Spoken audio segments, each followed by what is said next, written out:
এটা ওই নারী পাঠায় যে মুখ ঢাকবে না, মানে হ্যাঁ নিয়তি হ্যাঁ মুখ ডাকবে না, এই জন্য লেখা পাঠায় হুজুর মুখ না ডাকলে সমস্যা আছে এরকম। কারণ যেই নারী মুখ ঢাকে ও কখনো এই প্রশ্ন পাঠাবে না যে মুখ ঢাকা লাগবে কিনা। যে মুখ ঢাকবে না সেই রকম প্রশ্ন পাঠাবে, হুজুর মুখ না ডাকলে কি কিছু হবে, মানে উদ্দেশ্য হলো আমি মুখ ডাকবো না। তো এই জাতীয় প্রশ্ন মাহফিলে পাঠায়, পাঠাইতে পাঠাইতে পাঠাইতে পাঠাইতে হঠাৎ এমন হুজুরও পেয়ে যায় যে হুজুর বলে মুখ না ডাকলেও সমস্যা নেই এরকম। আমি তো কখনো বলি না, প্রশ্ন উত্তর দেও না, কিন্তু কথা হলো ওই যে এরকম পাঠায়, পাঠাইতে পাঠাইতে এমন একজনের কাছে পড়ে যায়, তখন বলে দিল হ্যাঁ মুখ না ডাকলেও সমস্যা নেই। এই মহিলারে আপনি জিন্দিগিতে যত ওয়াজ করেন সে আর মুখ ডাকবে না। এখন বলেন মুখ যদি না ঢাকে তো একটা ছেলে একটা মেয়েকে বিয়ে করার আগে তার চেহারা দেখে কিনা? একটা ছেলে মেয়েকে বিয়ে করার আগে একটা আয়োজন হয়, মেয়ের বাবা 4-5 জনের জন্য আয়োজন করে, ছেলে ছেলের মা পরিবারের অন্যান্য নারী সদস্যরা মেয়েটাকে দেখতে যায়। তো মেয়েকে দেখতে যাওয়ার পর কি দেখে? তো ওই বাড়িতে যাওয়ার দরকার কি, চা দোকানের সামনে দেখলি তো হয়। হ্যাঁ, এখান থেকেই বোঝা যায় চেহারা ঢাকতে হয়, চেহারা ঢেকে রাখতে হয়। এখান থেকে বোঝা যায় চেহারা ঢেকে রাখতে হয়, চেহারা না ঢাকলে পর্দা হবে না। মা বোনদের ইসলাম, একটা মুসলিম নারী তার মাঝে ইসলাম আছে কিনা, সে পর্দা যখন করবে রাস্তায় চলবে তাকে দেখলেই বোঝা যাবে সে একটা মুসলিম নারী। কিন্তু একটা মেয়ে যখন পর্দা ছাড়া চলবে তখন আমরা নিশ্চিত হতে পারি না এটা কি মুসলমান নাকি অন্য কোনো ধর্মের। কারণ একটা মুসলিম মেয়ের মূল হলো সে পর্দা করে চলবে, আর পর্দা করে যে মেয়েটা চলবে আমরা দেখলেই বুঝে ফেলি সে একজন মুসলমান নারী। আল্লাহ তাআলা বলেন ওয়াকারনা ফি বুয়ুতিকুন্না ওয়ালা তাবাররাজনা তাবাররুজাল জাহিলিয়াতিল উলা। নবী আপনার বিবিদেরকে আপনি বলেন তোমরা ঘরে অবস্থান করো, জাহিলি যুগের নারীদের মতো তোমরা রাস্তায় বের হয় না। জাহিলি যুগের নারীরা রাস্তায় কিভাবে বের হতো? যেই পোশাকটা পরতো এই পোশাকের দুই পাশ দিয়ে খোলা থাকতো, ওই পোশাকের দুই পাশ থেকে তাদের শরীরের বিভিন্ন অঙ্গ দেখা যাইতো, বলি নাউজুবিল্লাহ। এই যুগে কোনো মুসলমান মেয়ে, মুসলিম মেয়ে, মুসলিম নামধারী মেয়ে, যে মেয়ে আটো সাটো ছোটো খাটো পোশাক পরে এরকম পরিহিতা নারী আমাদের বাংলাদেশে এই পরিবেশে মুসলিম নামধারী নাম আয়েশা খাদিজা, কিন্তু পোশাক পরে আটো ছাটো খাটো এরকম মেয়েকে আছে না নাই? নরসিংদী না থাকলেও ঢাকা শহর আছে। তো এই হলো আপনার বিষয়টা, ইসলাম থেকে দূরে সরে যাওয়া আমাদের অধঃপতনের 1 নম্বর কারণ। আল্লাহ তাআলা বলেন ওয়াইদা সাআলতুমুহুন্না মাতাআন ফাসআলুহুন্না মিন ওয়ারাই হিজাব। সাহাবীদেরকে লক্ষ্য করে আল্লাহ বলেন যখন তোমরা নবীর স্ত্রীদের কাছে কিছু চাও পর্দার আড়াল থেকে চাইবা। এখন আপনারা বলেন সাহাবীরা পর্দার এই পাশে, আম্মাজানরা ও পাশে, আম্মাজানরা মুখ বের করে রাখছে নাকি? হ্যাঁ, আল্লাহ তাআলা বলেন পর্দার এই পাশ থেকে তোমরা চাইবা, ও পাশে নবীর বিবিরা থাকবে। আয়াত প্রমাণ করে, এই আয়াত প্রমাণ করে নারীরা মুখ ঢাকতে হবে। নারীরা কি ঢাকতে হবে? মুখ ঢাকতে হবে। কারণ একজন নারী ঘরের ভিতরে তো মুখ ঢেকে থাকে না, উনি ঘরের ভিতরে তো মুখ ঢাকে না। এখন আপনি যখন তার কাছে কিছু চাইতে যাবেন আল্লাহ বলে পর্দার এপাশ থেকে চাও, তার মানে একজন নারী তার মুখটাকে পর্দার ওপাশে যখন থাকবে অটোমেটিক মুখ ঢাকা থাকবে। এই জন্য আল্লাহ বললেন পর্দার এপাশ থেকে কিছু চাও। সহিহ বুখারীর বর্ণনা। আম্মাজান আয়েশা সিদ্দিকা রাদিয়াল্লাহু তাআলা আনহার হার হারায় গেছে। হার তালাশ করার জন্য তিনি গেলেন। তো তিনি হার তালাশ করে আসলেন, আসার পর দেখে কি তাকে বহন করা যে পালকিটা, এই পালকি সহ বাহন চলে গেছে। আম্মাজান বলেন আমি এত পাতলা ছিলাম, পাতলা হওয়ার কারণে আমি পালকির মধ্যে আসি না নাই সাহাবীরা এটা বুঝতো না। সাহাবীরা মনে করছে আমি আসি মনে করে আমার পালকিকে বাহনের উপর উঠাইয়া দিছে, বাহন পালকি নিয়ে চলে গেছে। আমি আয়েশা দেখি সবাই চলে গেছে, কেউ নাই। আম্মাজান আয়েশা সিদ্দিকা রাদিয়াল্লাহু তাআলা আনহা বলেন আমি অপেক্ষা করতে লাগলাম। রাসূলুল্লাহ সাল্লাল্লাহু আলাইহি সাল্লাম যখন আমাকে পাবে না তখন আমাকে খোঁজ করার জন্য লোক পাঠাবে। ইতিমধ্যে এক সাহাবী আসছেন নাম সফওয়ান রাদিয়াল্লাহু তাআলা, তিনি পিছনে রয়ে গেছেন, তিনি যাইতে দেরি হয়েছে। দূর থেকে দেখে নারীর মতো কেউ একজন শুয়ে আছে, ঘুমাইতেছে। কাছে গেলেন, যাওয়ার পর দেখলেন আম্মাজান আয়েশা সিদ্দিকা রাদিয়াল্লাহু তাআলা আনহা ঘুমাইতেছে। আম্মাজান বলেন সফওয়ান শুধু এতটুকু বলছে, ইন্না লিল্লাহি ওয়া ইন্না ইলাইহি রাজিউন। সফওয়ান আমাকে দেখে আর কিচ্ছু বলে নাই, শুধু বলছে ইন্না লিল্লাহি ওয়া ইন্না ইলাইহি রাজিউন। এটা বলার সাথে সাথে আমার ঘুম ভেঙে গেল। ঘুম ভাঙার পর আমার সামনে বাহন দিল, ওই বাহনে যেন আমি উঠি, আমি বাহনে উঠলাম। সফওয়ান আমাকে যখন দেখছে ইন্না লিল্লাহ ছাড়া আর কিছু বলে নাই। তো আম্মাজান বলেন, শোনো দুনিয়ার মানুষ, তোমরা মাথায় আনতে পারো যে আম্মাজান যে আয়েশা, সফওয়ান বুঝলো কিভাবে? তার মানে আগে দেখছে। আর আম্মাজানরে দেখলে পর্দা হলো কিভাবে? তা আম্মাজান জবাব দিয়ে দিছে, ওয়াকানা ক্বাদ রাআনি ক্বাবলা আন ইউদরাবাল হিজাব। শোনো দুনিয়ার মানুষ, সফওয়ান আমাকে পর্দার বিধান নাজিল হওয়ার আগে দেখছে। পর্দার বিধান নাজিল হওয়ার আগে আমাকে দেখছে আমি আয়েশা, অতএব আজকে আমাকে দেখার পর চিনতে পারছে আমি আয়েশা। আম্মাজান বলেন, আমি কি করলাম সফওয়ানকে দেখার পর? খাম্মারতু ওয়াজহি বিল জিলবাব, আমি আমার মুখটা তাড়াতাড়ি পর্দা দ্বারা, চাদর দ্বারা, ওড়না দ্বারা ঢেকে ফেললাম। এখন আপনারা বলেন, আম্মাজান চেহারা কেন ঢাকলেন? হ্যাঁ বলেন, সবাই বলেন চেহারা কেন ঢাকলেন? তাহলে চেহারা পর্দার অন্তর্ভুক্ত কিনা? চেহারা ঢাকতে হবে। চেহারা না ঢাকলে শরীয়ী পর্দা হবে না। সারা দুনিয়ার বিজ্ঞ ওলামায়ে কেরাম এই ব্যাপারে একমত, মাযহাবি লামাযহাবি সবাই একমত, পর্দা চেহারা সহ। চেহারা ছাড়া পর্দা হবে না। আধুনিক ইসলাম কারা অনেকে কায়েম করতে চায়, এদের ভাষ্য মতে চেহারা খোলা থাকলে সমস্যা নাই। এটা হলো যারা বলে যে ইসলামকে মডার্ন করতে চায়। মুহাম্মদ সাল্লাল্লাহু আলাইহি সাল্লামের ইসলাম 1500 বছর আগে, এটা যেমন তখনও শ্রেষ্ঠ ছিল, এখনও শ্রেষ্ঠ আছে, কিয়ামত পর্যন্ত ইসলামই শ্রেষ্ঠ থাকবে। এটা আপনি নতুন করে সাজাতে হবে না। তো অনেকে আসছে, আইসে কি বলবে? এখন বলবে মডার্ন, মডার্ন, আধুনিকতা। আপনি মডার্নগিরি করাইতে গিয়া বউরে সবার সামনে দেখাইবেন, নাম দিবেন মডার্ন। হ্যাঁ, এটা বেহায়াপনা, এটা নির্লজ্জতা, এটা যারো সন্তান তৈরির একটা নীল নকশা। এই জাতীয় কাজ কারবার না করা। আল্লাহ আমাদেরকে বুঝার তৌফিক দান করেন। আল্লাহ তাআলা বলেন, ইয়া নিসা আন-নাবিয়্যি লাস্তুন্না কাআহাদিম মিনান নিসা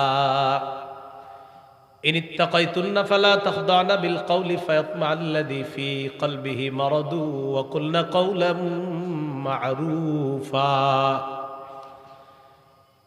নবী আপনার বিবিদেরকে বলেন, হে নবীর বিবিগণ, তোমরা সাধারণ নারীদের মতো না।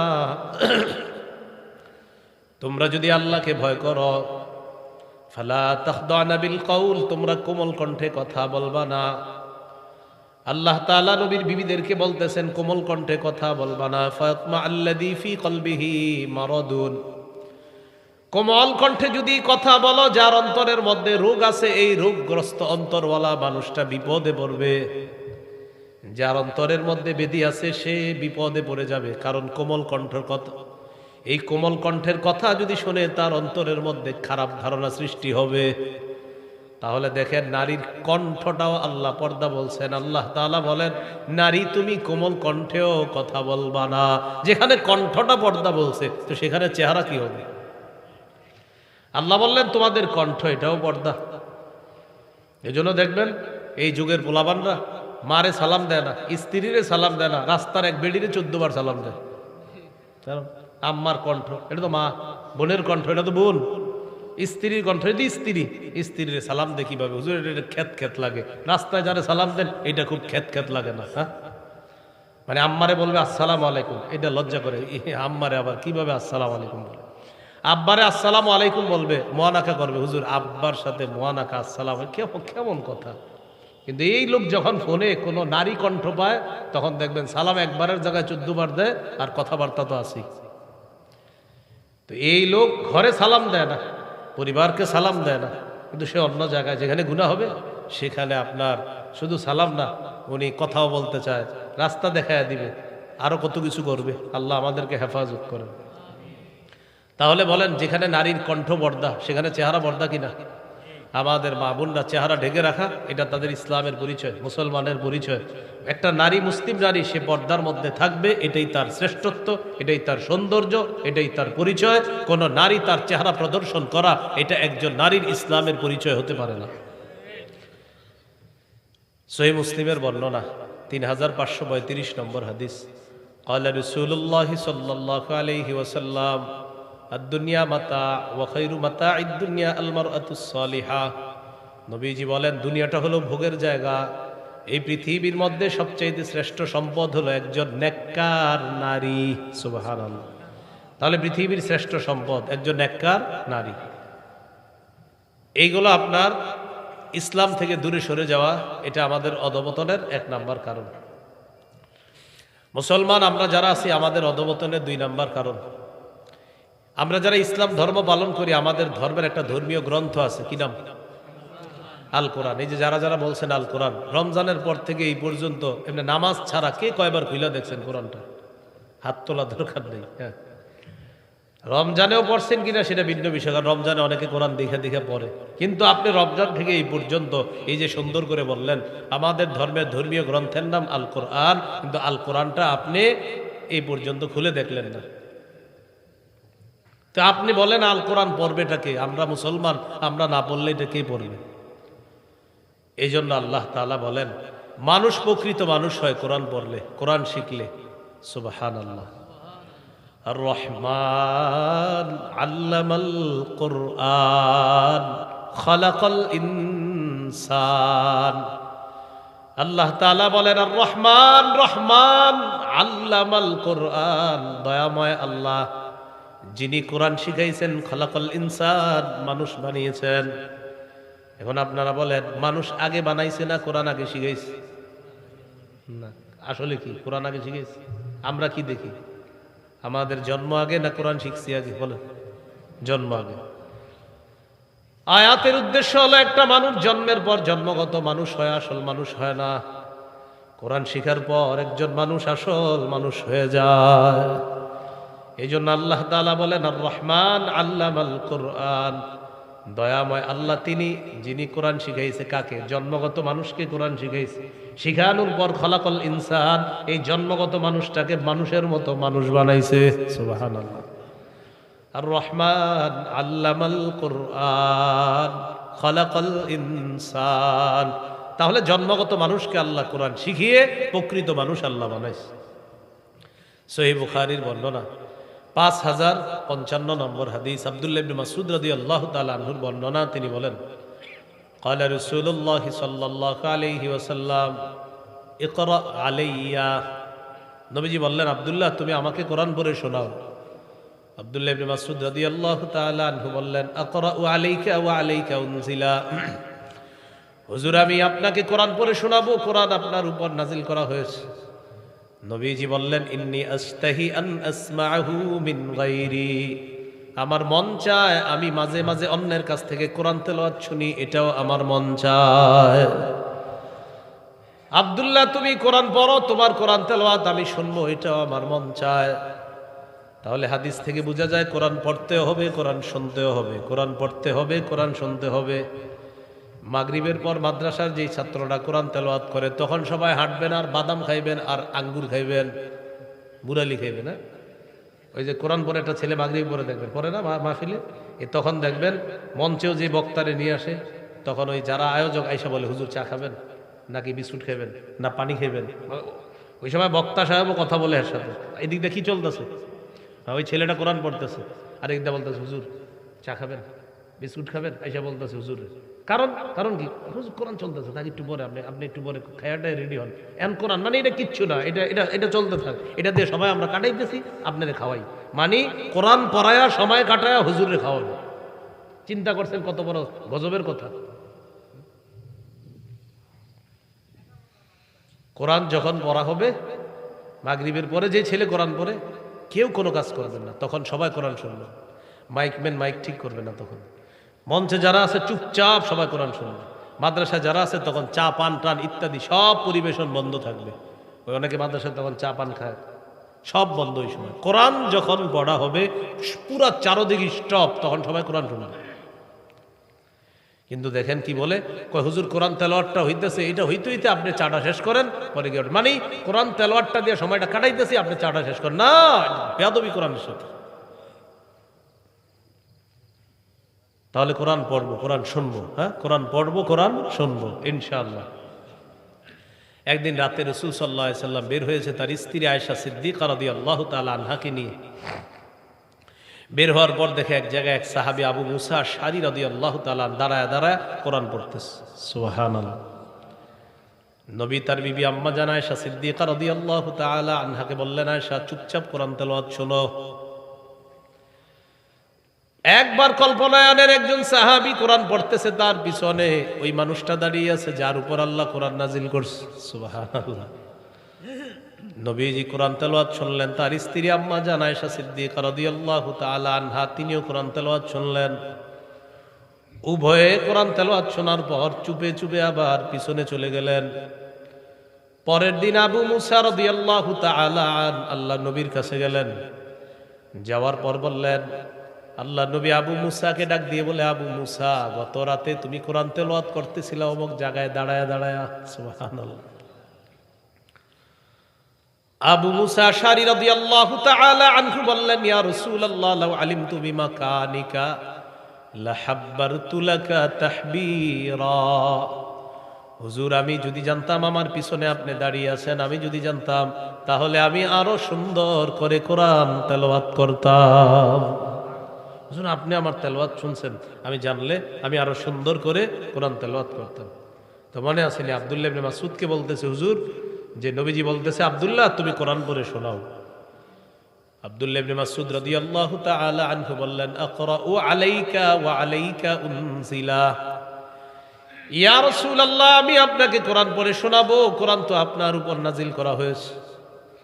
এই কথা শোনার পর নবীজি বললেন, ইন্নী আশতাহি আন আসমাহু মিন গায়রি। আমার মন চায় আমি অন্যের কাছ থেকে কোরআন তেলাওয়াত শুনি, এটা আমার মন চায়। তো এই কথা বলার পর আব্দুল্লাহ ইবনে মাসউদ বলেন, ফাকারাতুন নিসা, আমি সূরা নিসা তেলাওয়াত করা শুরু করলাম। হাত্তা ইযা বালাগতু ফাকাইফা ইযা জিনা মিন কুল্লি উম্মাতিন বিশাহীদ ওয়া জিনা বিকা আলা হাউলাই শাহীদা। এই আয়াতের অর্থ হলো, সেদিন তাদের কি অবস্থা হবে, যেদিন আমি প্রত্যেক উম্মত থেকে একজন সাক্ষী বের করব আর আপনাকে তাদের ব্যাপারে আমি সাক্ষী বানাবো, সেদিন তাদের কি অবস্থা হবে। এই আয়াত শোনার পর আল্লাহ নবী বললেন, আব্দুল্লাহ তুমি থেমে যাও, আর পড়বা না। আব্দুল্লাহ ইবনে মাসউদ বলেন, আমি নবীর চেহারার দিকে তাকাইলাম, তাকায় দেখে ফারাআইতু আইনাইহি তাজরিফান। উম্মতের মায়ায় আল্লাহ নবীর দুই চোখ থেকে পানি ঝরে পড়তেছে। নবীজি কাঁদতেছে, উম্মতের মায়া কান্না করতেছে। তাহলে কি শিখলাম? কোরআন পড়তে হবে, কোরআন শুনতে হবে। সহিহ বুখারীর 5011 নম্বর হাদিস। বারা ইবনে আযিব রাদিয়াল্লাহু তাআলা আনহুর বর্ণনা, তিনি বলেন, কানা রাজুলুন ইয়াকরাউ সূরাতাল কাহফি। এক ব্যক্তি সূরা কাহফ তেলাওয়াত করতেছিল। আজকে কি বার? এই এখন আপনারা পারেন সূরা কাহফটা পড়ে নিতে। এই জুমার রাত চলতেছে না, সূরা কাহফের আমল আজকে এখন করলেও হয়ে যাবে। জুমার রাত সূরা কাহফের আমলটা করতে পারেন। তো এক সাহাবী সূরা কাহফ তেলাওয়াত করতেছিলেন। তিনি তেলাওয়াত করতে করতে হঠাৎ দেখে তার উপর এক খণ্ড মেঘ, মেঘের মতো, সুবহানাল্লাহ, মেঘের মতো। পাশে তার ঘোড়া বাঁধা। তিনি যত বেশি কোরআন তেলাওয়াত করে মেঘ আরো নিচের দিকে আসে, তার ঘোড়া লাফানো শুরু করছে। ফাজা আলা ফারাসুহু ইয়ানফির, ঘোড়াটা লাফায়। ঘোড়ার লাফালাফি দেখে সাহাবী তার তেলাওয়াত বন্ধ করে তাকাইলেন উপরের দিকে, দেখলেন মেঘ খণ্ড আবার আকাশের দিকে চলে যায়। নবীর কাছে গেলেন, যাওয়ার পর বললেন, ইয়া রাসূলুল্লাহ, ইয়া হাবিবাল্লাহ, মেঘ খণ্ড আসছে আমি কোরআন তেলাওয়াত করার পর। হুজুর, আমার তেলাওয়াত যখন আমি বন্ধ করলাম, মেঘ খণ্ড আবার উপরের দিকে চলে গেছে। ইয়া রাসূলুল্লাহ, আমি জানতে চাই কোরআন তেলাওয়াত করার সময় এটা আমি কি দেখলাম, আবার কোরআন তেলাওয়াত করার বন্ধ করার পর আবার আকাশে চলে গেছে। নবীজি বললেন, তিলকা সাকিনাতু তানাজ্জালাত বিল কুরআন। এটা হলো সাকিনা, এটা হলো প্রশান্তি। কোরআন তেলাওয়াত করলে আল্লাহ তাআলা সাকিনা নাজিল করেন। গত রাত তুমি আল্লাহর সাকিনাটা সরাসরি দেখতে পেয়েছো। তুমি যেটা দেখছো এটা সাকিনা, এটা প্রশান্তি, এটা কালকে স্বচক্ষে আল্লাহ তোমাকে দেখাইছে। আরেক সাহাবী নাম উসাইদ ইবনে হুযাইর রাদিয়াল্লাহু তাআলা, তিনি বলেন, এক রাতে তিনি কোরআন তেলাওয়াত করতেছে। তার ছেলে ইয়াহিয়া তার পাশে, পাশে তার ঘোড়া বাঁধা। তিনি যত বেশি তেলাওয়াত করে তার ঘোড়া লাফায়। তেলাওয়াত করতে করতে দেখে কি আকাশের মেঘখণ্ড, এই মেঘখণ্ডের ভিতরে এরকম বাতি বাতি, এরকম এক একটা বাতি, মেঘখণ্ডের ভিতরে ছোট্ট ছোট্ট বাতি। সহিহ মুসলিমের বর্ণনা। তো এই জাতীয় দৃশ্য দেখার পর তিনি কোরআন পড়া বন্ধ করে দিলেন। পরের দিন নবীর কাছে গেলেন।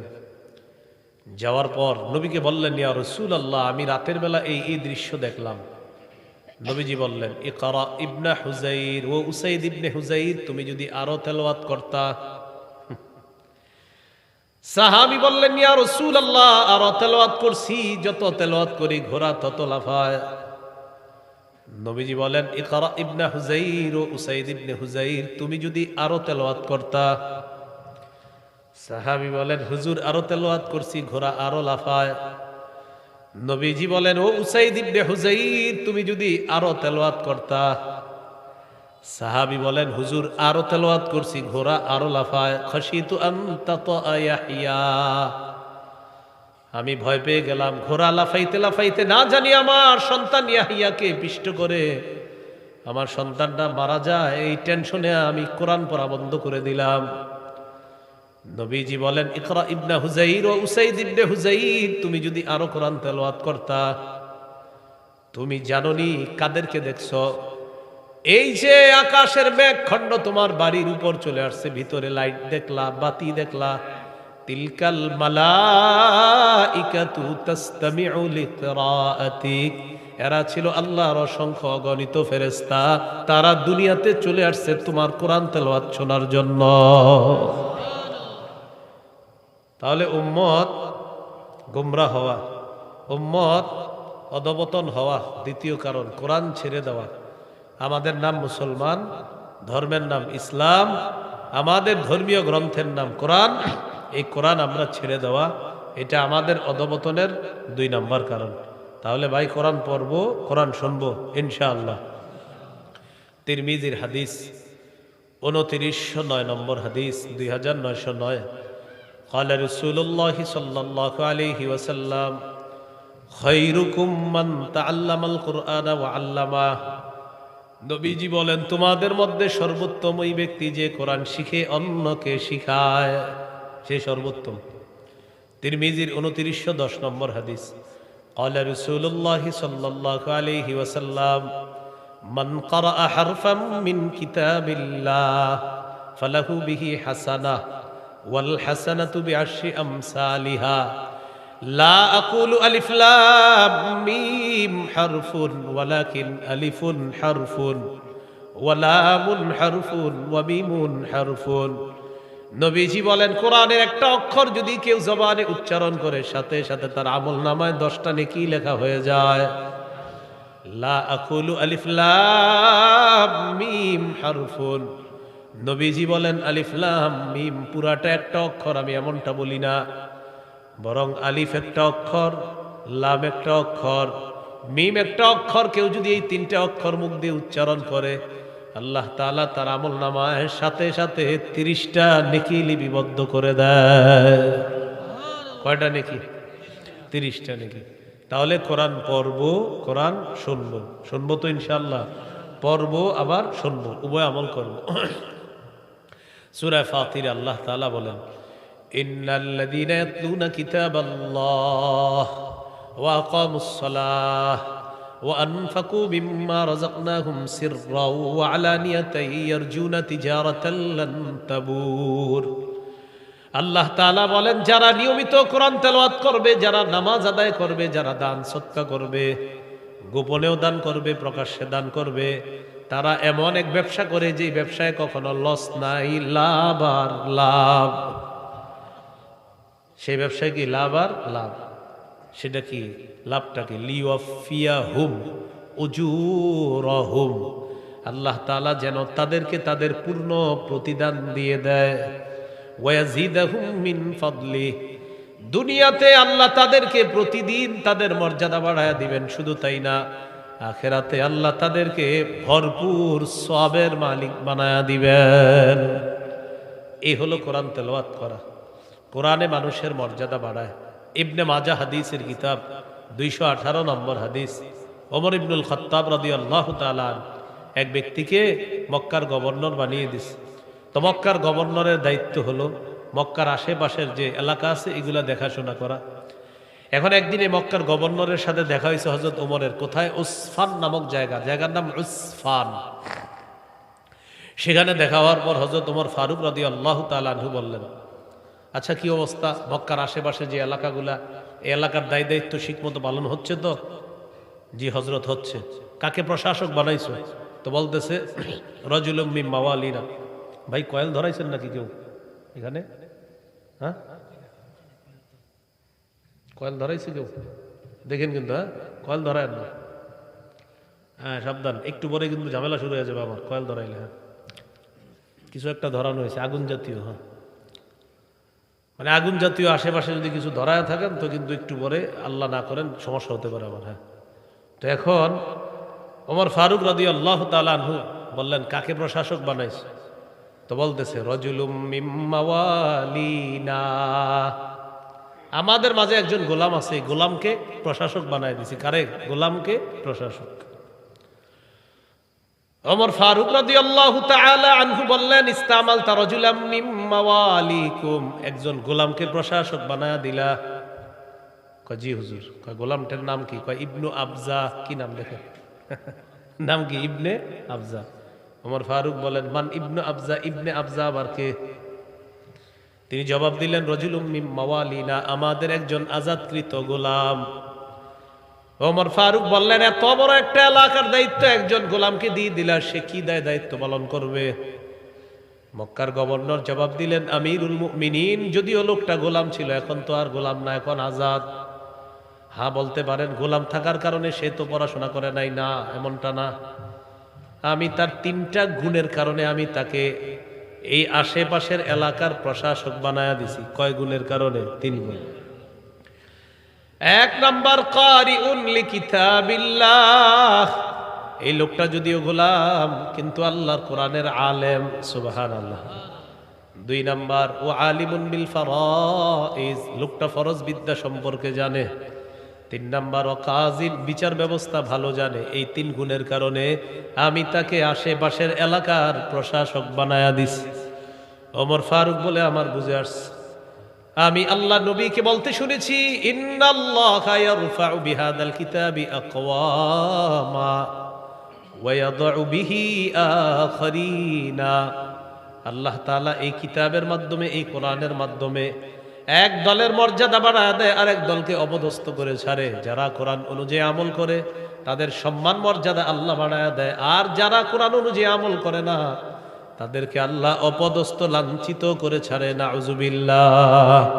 আজকে এই গোলামের মধ্যে কোরআন থাকার কারণে আল্লাহ তাআলা তার এত মর্যাদা দিছে যে তাকে প্রশাসকের মতো দায়িত্বে আল্লাহ বসায় দিছে।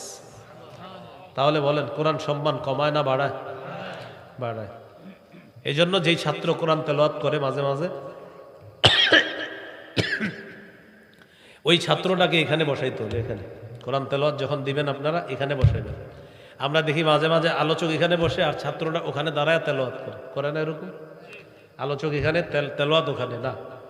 আমি তো চেষ্টা করি, আমি কোরআন তেলাওয়াত করলে আমি নিচে বসে আছি, ওই ছাত্র এখানে বসবে, কারণ কোরআনের কারণেও এখন আমাদের চেয়ে দামি। আমরা ও যে আমাদের চেয়ে বয়সে ছোট এই কারণে বসাইছি, আমরা তো ওরে কোনো দাম দিইনি, কোরআনের দাম দিছি, আর কোরআনের কারণে ওরে দাম দিছি। কথাটা বুঝে আসে না? এই জন্য কোরআন যখন কেউ পড়বে ব্যাস নাম ঘোষণা করবেন, আমাদের এই তালিমুল কোরআন হাফিজি আমাদের একটা ছেলে তেলাওয়াত করবে, এখানে বসায় দিবেন।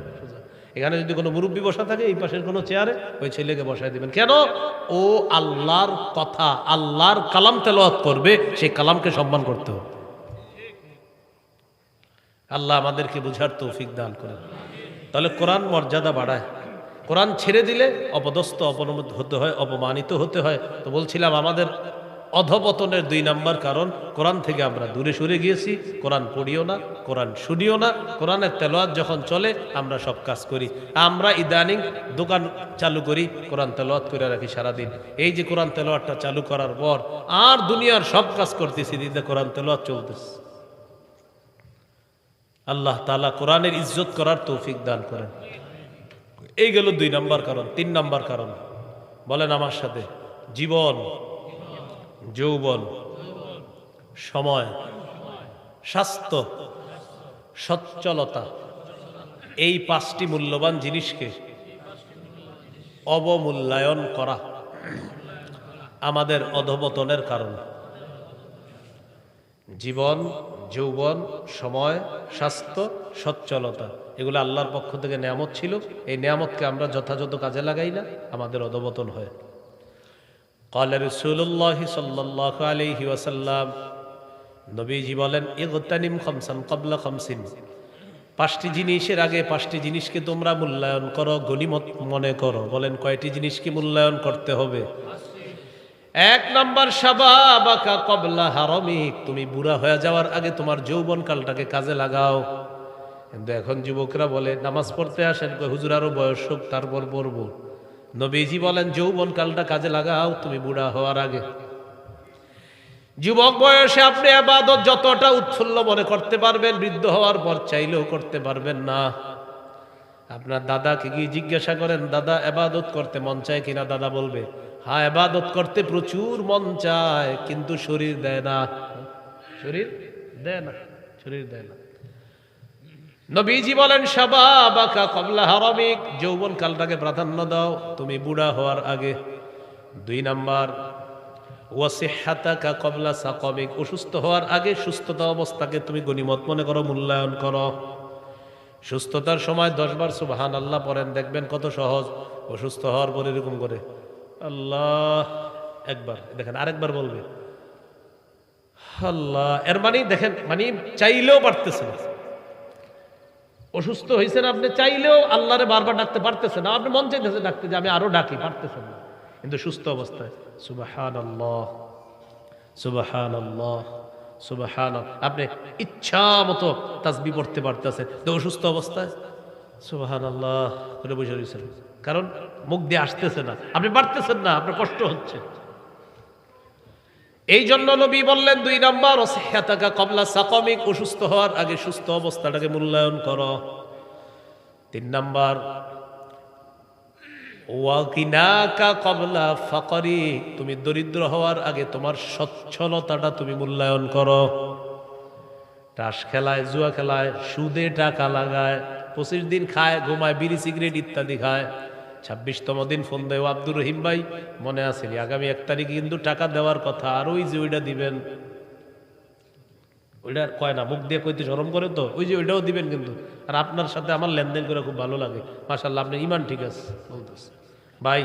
আর আপনি কিন্তু কথা দিচ্ছেন আমাকে দুইজনের এই চুক্তিটা কাউরে বলবেন না, আপনি একজন ইমানদার মানুষ, আপনি কিন্তু মিশা হে কামটা করতেছি আর হেরে ওয়াজ করতেছি। 3 নাম্বার, ওয়াগিনাকা ক্বাবলা ফাকরিক, তোমার কিছু টাকা থাকলে টাকাটা গনিমত মনে করো, মূল্যায়ন করো, টাকাটা সঠিক কাজে লাগাও, ব্যবসার কাজে লাগাও, রিক্সা কিনে রিক্সা চালাও, পান দোকানদারি করো, ছোট্ট ব্যবসা দাও, এই টাকাগুলা সঠিক কাজে তুমি ব্যয় করো। 4 নাম্বার, ওয়া ফারাগাকা ক্বাবলা শুগুলিক, তুমি ব্যস্ত হওয়ার আগে অবসর সময়টা তুমি কাজে লাগাও। শুক্রবার দিন আপনার অফিস নাই, চাকরি বাকরি নাই, 6 দিন পর আজকে একটা দিন রেস্ট পাইছেন, মাশাআল্লাহ। ফজরের পর আপনি মোবাইলটা নিয়ে বসছেন, জুমার আগে আপনার বিবি কয় মসজিদে যাবেন না, ও আচ্ছা আচ্ছা যাইতেছি।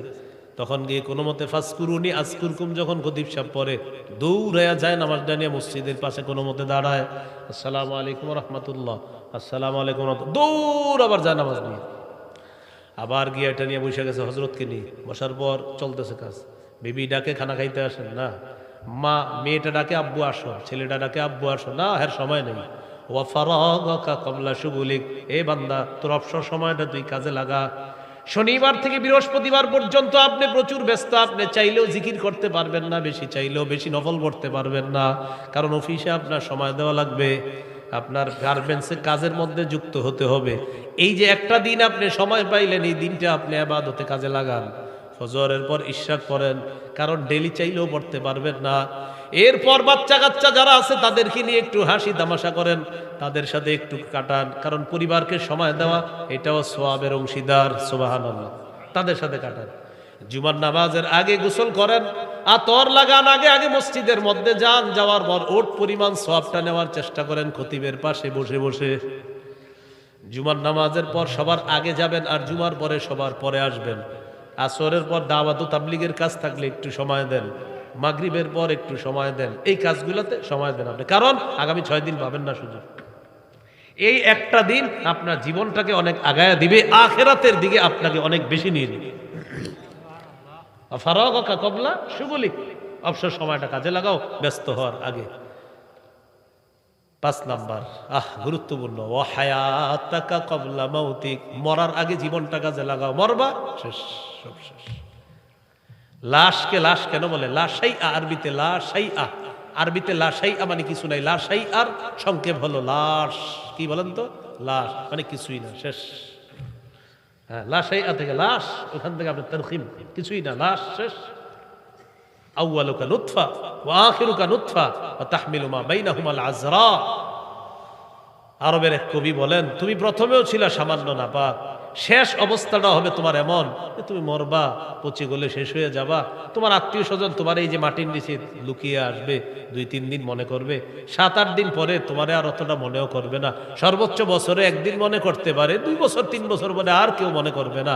তার মানে তুমি তোমার জীবনটায় এই পেটের ভিতর কিছু বাথরুম প্রস্রাব নিয়ে ঘোরাফেরা করছো, এটাই তোমার জীবন। হ্যাঁ, যদি আল্লাহ একবার বেশি বলে থাকো, সুবহানাল্লাহ একবার বেশি বলে থাকো, একবার বেশি আলহামদুলিল্লাহ বলে থাকো, এটা তোমার জন্য খুব বেশি কাজ হবে কবরে। হায়াতাকা কবলা মাউতিক, মরার আগে জীবনটাকে মূল্যায়ন করো। তাহলে কি বললাম? জীবন, যৌবন, সময়, স্বাস্থ্য, সচ্ছলতা, এগুলা অবমূল্যায়ন করা আমাদের জীবনে অধঃপতনের 3 নাম্বার কারণ। মনে আছে না?